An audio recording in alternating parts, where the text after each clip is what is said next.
Welcome to Neighbor.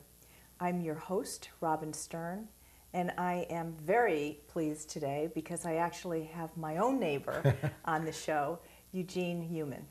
So thank you very much for joining us today. It's a pleasure. Thanks for inviting me. Oh, I am very excited about having you here because I'm basically tone deaf. So having a musician here who can give me a little insight into music and also what you do, Sure. I think is very exciting. So I know that you are the executive director, is that what the title would be, of the Vermont Jazz Center? Well, it's interesting you said it because we had a board meeting last week and I was nominated, or I was designated as the artistic executive director because I make the artistic decisions. And we have a really capable person, Jane Findlay, in the office. So she's our office manager, and I make the artistic decisions and the executive decisions as well. But we're a real competent person in the office, fortunately. Well, that sounds like a pretty important title anyways, Oh, the artistic director. Yeah. But what is the Vermont Jazz Center? How did it come about and how did you get there? Well, that's a long story. You got a half an hour? We have just about a half an hour. I'll be as brief as possible, though, because it's a long and exciting story. There was a wonderful guitar player in this area named Attila Zoller, and I'm not sure if you've heard of him or not, but a real charismatic guy, quite well known in the larger jazz world. He was from Hungary, and he came to the United States to play music. He was asked by Benny Goodman, the clarinetist, to come and play with his band, which he did for a while. And he developed his name and he became, more of a progressive player than the Benny Goodman, of course. And so he ended up recording with people like Herbie Hancock and became quite highly regarded in the New York area.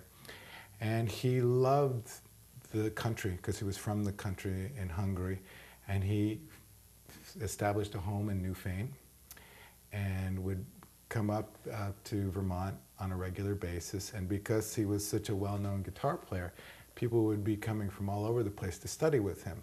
And so he would just bring them up to Newfane and teach them and make paprikash. And his little workshops with these people became quite well known. A regular salon in the countryside of Vermont. Exactly, a salon. And so he was doing this for many years, and finally there was just such an abundance of people who wanted to study with him and with the people that he brought up that he decided to formalize it, and he went nonprofit. This is back in 1974. And so he established the Vermont Jazz Center as a 105c3 and hired somebody he hired some very competent people. He hired Gene Rush to be the head of curriculum. Gene Rush is a professor at University of Memphis. And Howard Brovsky became part of the team. Howard Brovsky is still our president emeritus at the Vermont Jazz Center. Although now we have a president who's running the board, is Julian Gersten, who's been great too. So Attila, back to Attila, he got this ball rolling and would teach summer workshops. It became our summer jazz workshop. And he would invite people, and if you're familiar with jazz, he would invite Kenny Barron on piano and Ron Carter on bass and Jim Rainey on guitar. And he had just a real, a heavy group of guys, to use the jazz vernacular, of people who would come up and teach at the summer workshop. And he would also play concerts in the area. One of his favorite places to play was the Mole's Eye. Oh boy! Yeah, and back then they had a piano, and I even got a chance to play a gig with him at the Mole's Eye. So would he attract students from different areas? He was attracting all these different players to come and teach. Yeah. Oh yeah. In fact, because he was so well known in Europe, where he's from, he would mostly get his students from Germany. And guitar players from Germany would get grants from the government to come and study with him. So anyway, to make a long story short, actually I wanted to give credit to Joy Wallens, who was his partner for a long time, and she helped him with administration. And because of that, it was not his strength, let's say, And having Joy on board really solidified the organization. So it got stronger and stronger for a while.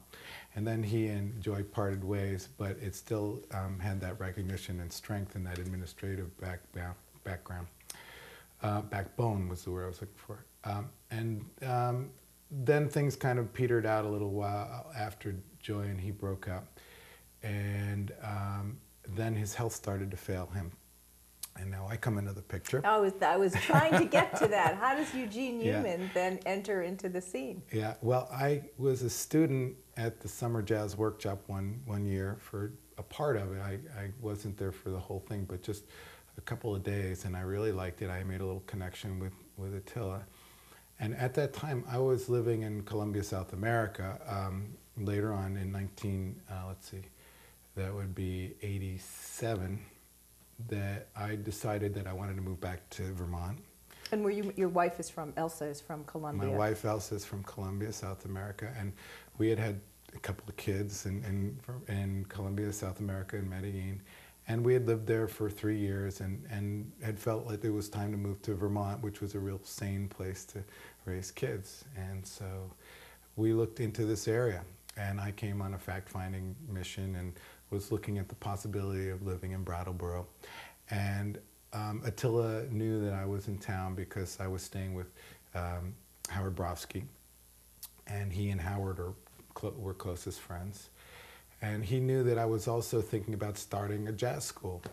And with his health failing, he, on his own, decided that I was going to be the next executive director. The heir apparent to the Jazz Center. You know, and this, I hardly knew him. You know, I had bumped into him at the summer workshop and one other time before that. And so I come to Howard's house, and he's there at the door saying, "I want to welcome you. You are the next executive director of the Vermont Jazz Center." I'm like, whoa. I said, I need to think about this. I called my wife up in Colombia, and we decided that it was a good springboard to what we wanted to do. And this came without a salary. So I borrowed some money from this one gentleman from New York who was one of my students, and my parents, and we started it from scratch pretty much because he didn't have any money to put into it. And we went and found the place at the Cotton Mill Hill where it is now. Elsa and I did this work together.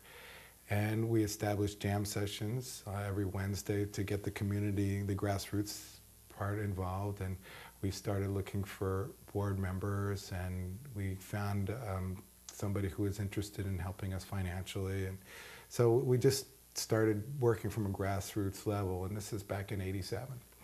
So the rest is history a little bit, because where are you now? You're still in the cotton mill, yeah, but the organization is a pretty strong organization. Oh, yeah. So yeah, what goes strong. on